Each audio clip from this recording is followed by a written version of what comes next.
What makes a man transcend sports and become a symbol? LeBron James is not just a basketball player. From an early age, his image was shaped as that of a savior of the court, an athletic phenomenon surrounded by a multi-million-dollar support system. He went from a promising young man from Akron, Ohio, to a global figure who moves effortlessly between sports arenas, corporate boardrooms, and elite galas restricted to the world's most powerful. In a short time, he stopped being just an athlete to become a cultural leader, a status few have achieved, and even fewer have managed to maintain. Around this rise, shadows of something much greater grow. Newspapers highlight his influence. Businessmen praise him as a visionary. But there are discrete records that point to a more complex web. Closed meetings with global councils, collaborations with Silicon Valley billionaires, and silent alliances with other influential figures in pop culture. There are signs, subtle but recurring, that LeBron is not just playing the game, but partaking in another, far more powerful one behind the curtains. And what if he's not the protagonist, but rather the instrument of something much more ambitious? Welcome to another night, where mysteries never sleep. I'm Midnight, and this is 7 Nights. Before we begin, I want to ask for your help. Like the video, comment, and subscribe to the channel. It's just one click, but it makes a huge difference in helping YouTube show these videos to more people, and so I can keep bringing this content to you. I'm counting on you. Let's dive into the video.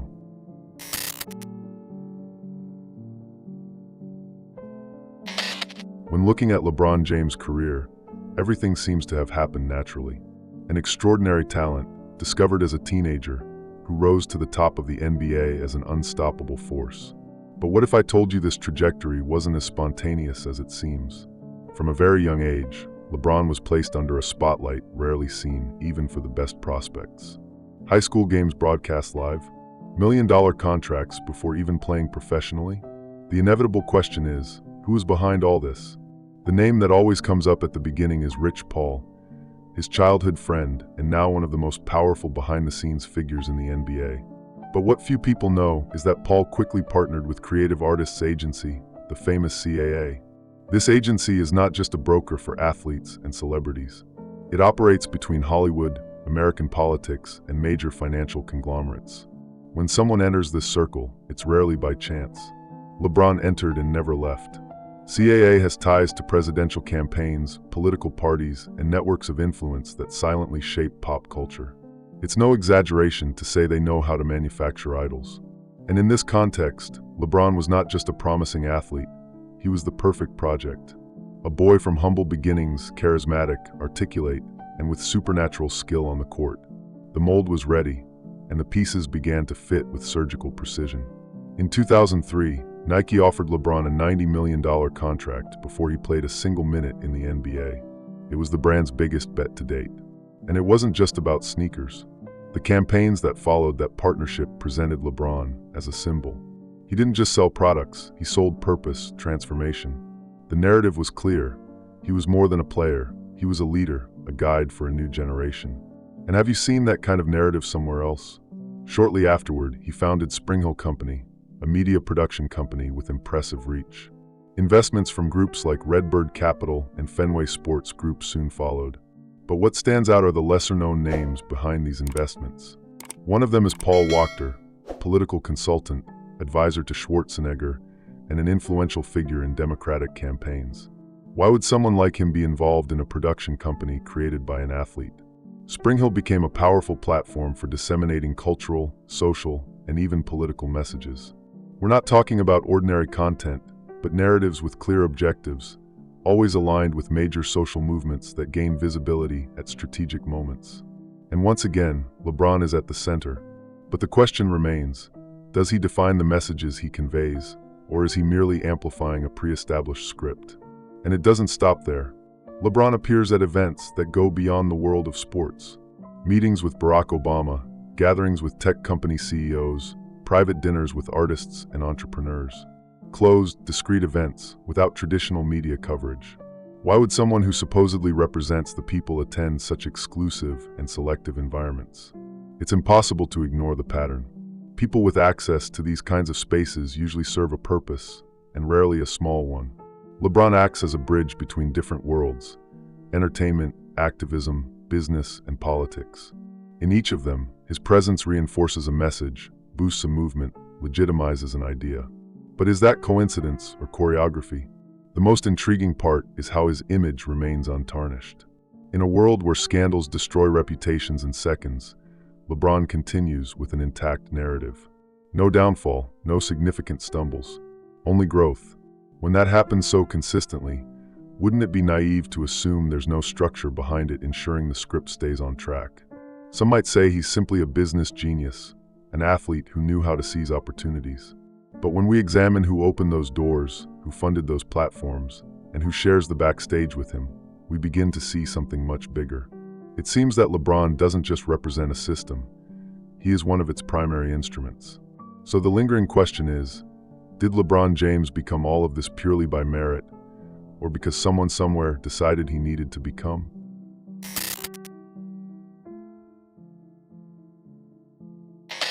What really happens behind the locked doors of meetings that are never reported?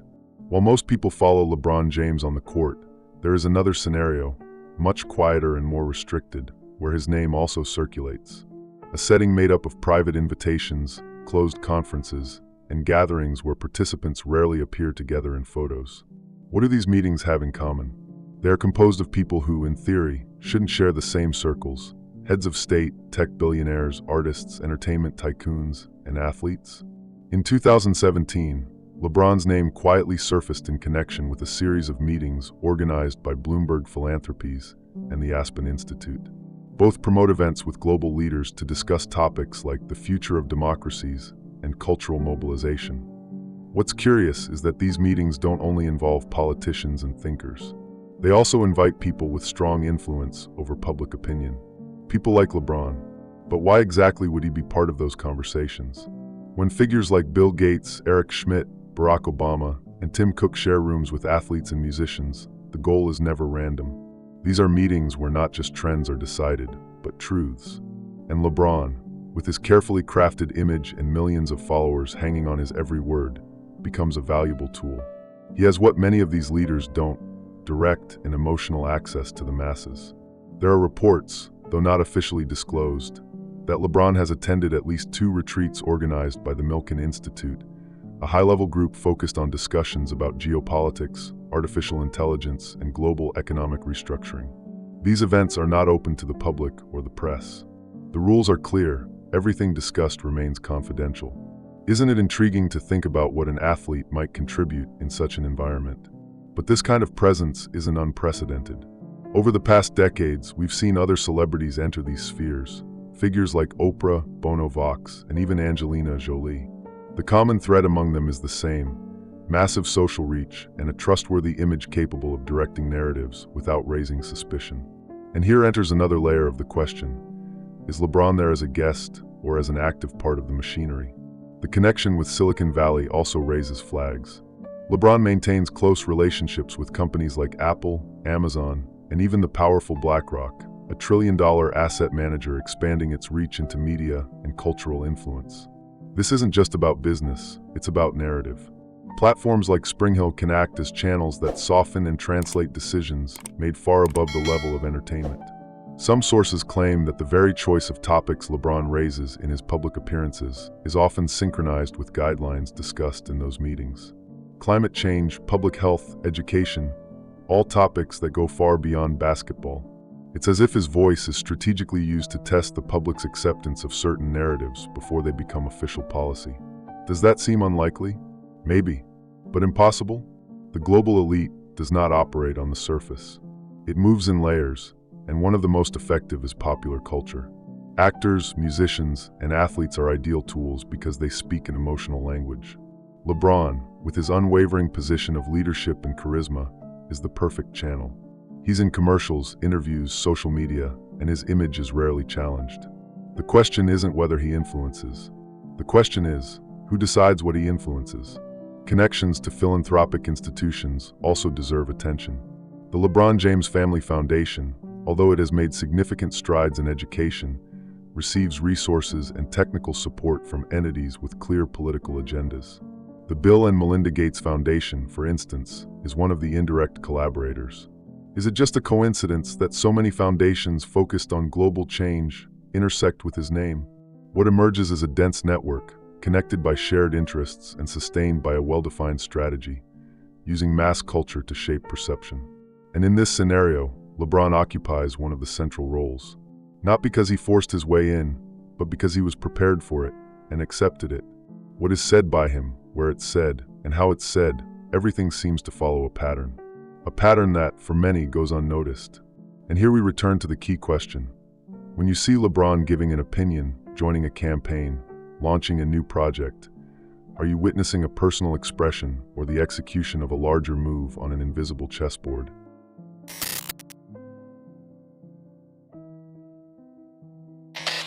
Have you ever stopped to think about how entertainment shapes the way we see the world? Sports, music, movies, it all seems like simple distraction. But what if I told you that this distraction is, in fact, a tool? And what if figures like LeBron James are more than idols? What if they're central pieces on a silent chessboard that influences collective behavior? For a long time, sports were treated as an escape valve, a space where people could disconnect from reality, cheer, get emotional. But in recent years, something changed. Sports started to speak, to take positions, to raise flags. Is this natural evolution, or is there a strategy behind it? LeBron James' image is not just a product of his talent. It's the product of a system that understands the power of emotion. He's charismatic, articulate, a winner. But most of all, he's trustworthy. And when someone like that speaks, millions listen and accept. Why? Because the bond has already been created. And whoever holds the public's heart has direct access to their mind. The NBA understood this. And along with it, brands, media companies, global foundations. Players like LeBron became more than athletes. They became channels. When he speaks, he's not just giving an opinion. He's guiding a narrative. And if that narrative is synchronized with larger interests, the impact is enormous. Do you really think everything he says is spontaneous? Look at the campaigns that involve his name. Words like elevation, new era, awakening. Are they just metaphors of personal growth or messages with hidden layers? Every ad, every Spring Company documentary carries a very intentional aesthetic and message. Do you think these choices are random? Today, many people no longer get informed through newspapers or debates. They get informed through memes, short videos, celebrity quotes. It's light, quick, engaging, but it's also the perfect ground to plant ideas without resistance. When LeBron takes a stance, he's not just talking to basketball fans. He's talking to an entire generation that sees him as a role model. And this doesn't happen just because he wants it to. There's a network behind him. Advisors, agencies, brands, investors, all aligned, all with an interest in keeping the machine running. The question is, who defines the limits of this influence? Who decides what will be said and what will be avoided? This system works through emotional repetition. That's how advertising works. That's how entertainment educates without seeming like it's educating. When you hear a strong message enough times, spoken by someone you trust, how often do you question it? And when you see everyone repeating it, do you really believe you thought it yourself, or did you just absorb it? LeBron has impact, that's undeniable. But what's unsettling is the precision with which his image fits the dominant narratives of every moment. Always at the right time, always with the right tone. Is that intuition or direction? While the public cheers for plays on the court, much deeper messages are being inserted between the lines. In the uniform, in the post-game speech, in the background music of a commercial. It's like a code being repeated in different formats. You're watching the game, but are you seeing what's behind it? The truth is that symbols are tools, and LeBron, with everything he represents, is now one of the most powerful symbols in circulation. He transforms ideas into behavior. But the question that should keep echoing is simple. Is this symbol speaking to you, or for you?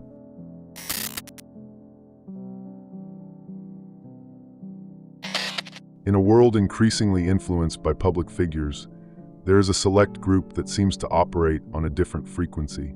People who have surpassed traditional fame and become global icons, with the power to shape perceptions, behaviors, and even political decisions.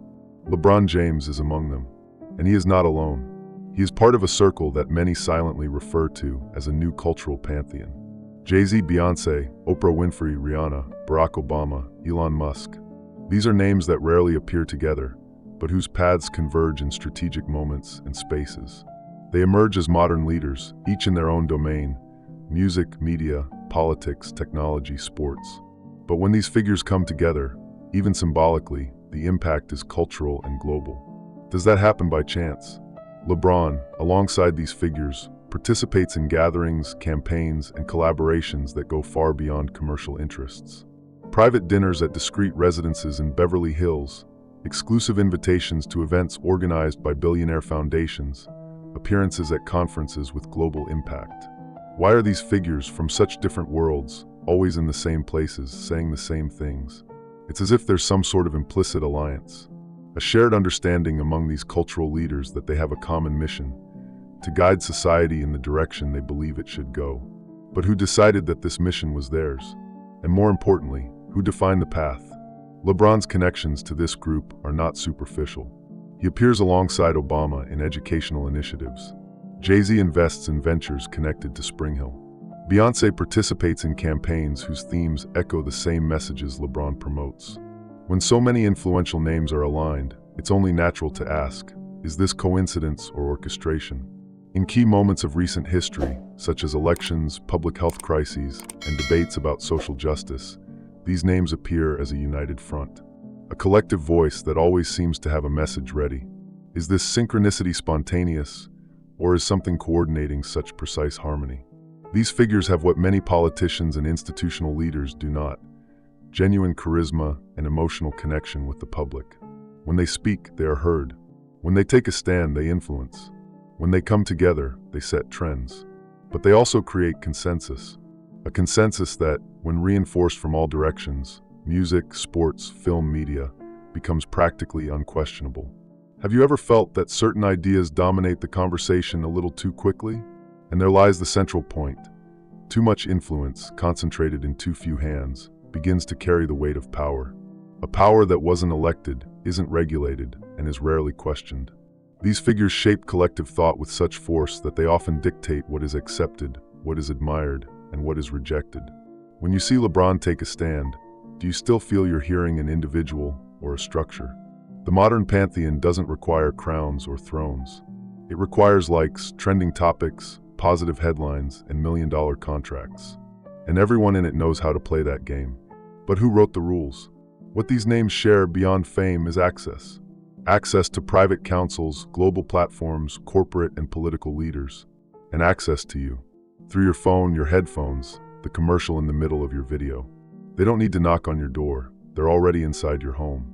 LeBron is today one of the most influential among these names. His face appears in social change campaigns, his speech aligns with global movements, and his image carries a kind of authority that few have managed to achieve. The lingering question is, when these cultural gods speak, are we hearing independent voices or echoes of a single invisible voice?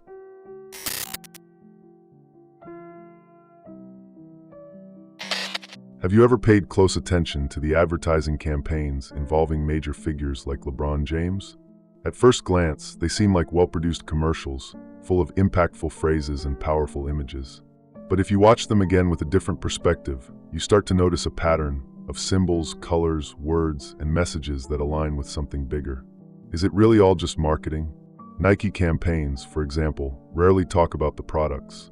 They talk about transcendence, awakening, revolution. Strong terms loaded with emotional weight that appear again and again in other brands associated with LeBron. In one sneaker commercial, he appears alone, in a void, talking about leading those who have not yet awakened. Who are those still asleep? And awakened to what? These expressions have roots in spiritual, philosophical, and even esoteric discourse. The idea of awakening, of elevation, of visionary leadership is recurrent in movements that promote the coming of a new global cycle, a time when only a few, the chosen ones, guide the rest. Is it an exaggeration to make that connection? Maybe. But why do these messages appear so often, and with such consistency? This isn't about one brand or one campaign. When LeBron launched his sneaker line with Nike, the box featured geometric symbols, Latin phrases, and icons similar to those used in mystical doctrines and secret societies. A detail or a provocation? When it happens repeatedly, is it still just design? Spring Hill, his media company, follows the same pattern.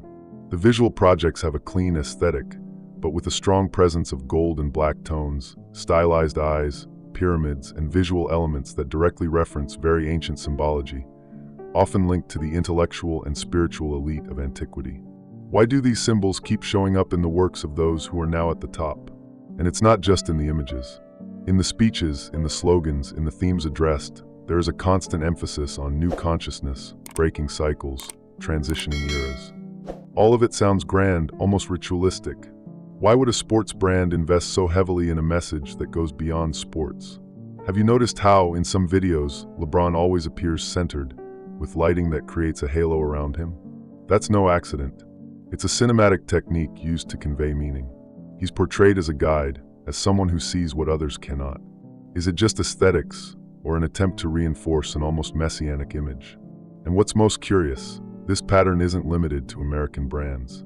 NBA partner companies in countries like China and the United Arab Emirates also adapt these campaigns, maintaining the same symbols. In other words, this aesthetic and this message are being exported.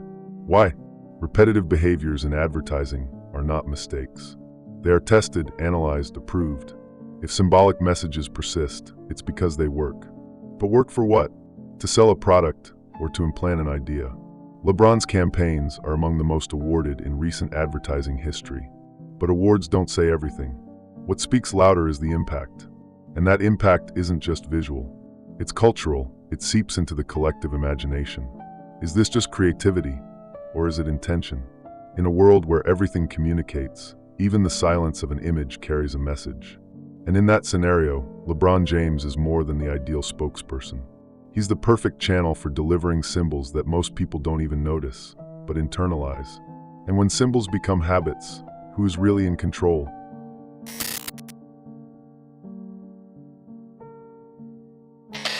Throughout history, society has always needed symbolic figures, characters who embodied ideals and represented something greater than themselves.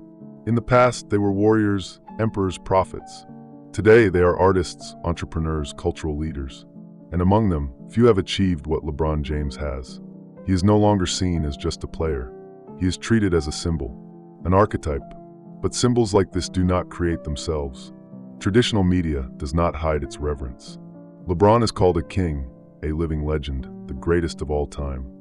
He receives awards, tributes, documentaries, all while still active. When this happens with such intensity, don't you get the sense that something bigger is being prepared? Behind the scenes, there are movements that reinforce this feeling. LeBron's presence on global panels, in meetings with leaders, at innovation and social impact conferences, has grown significantly. He no longer just represents the NBA.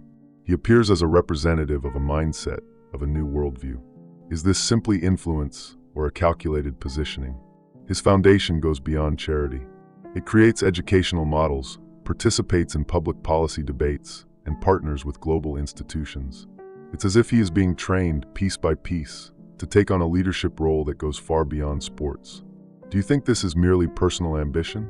In many cultures, when a figure becomes seen as an example, a guide, and a voice for change, they stop being just human and become something symbolic.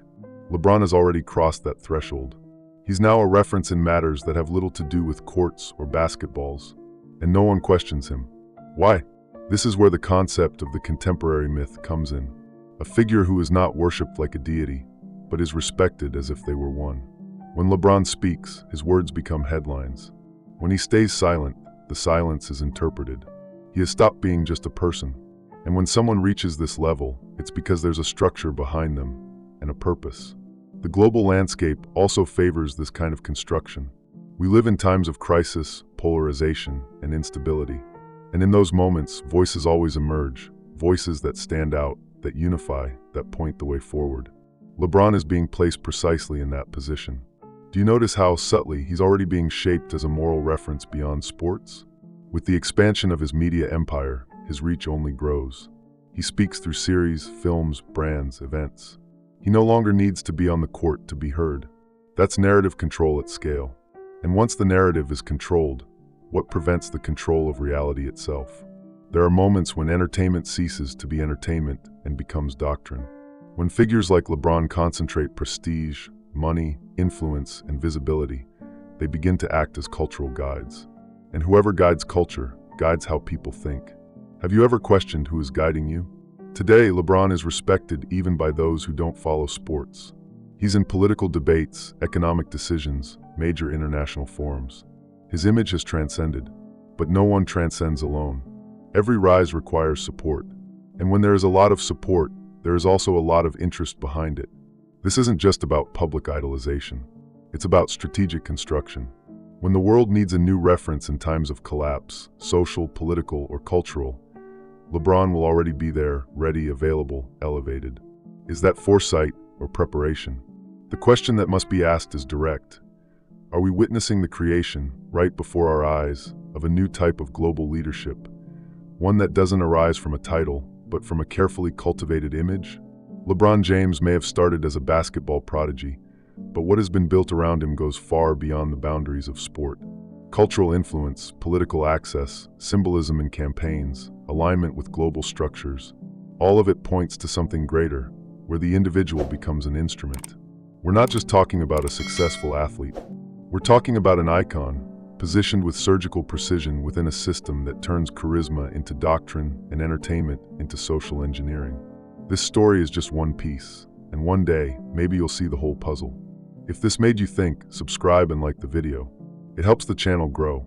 Don't forget to share. After all, more voices mean more discoveries.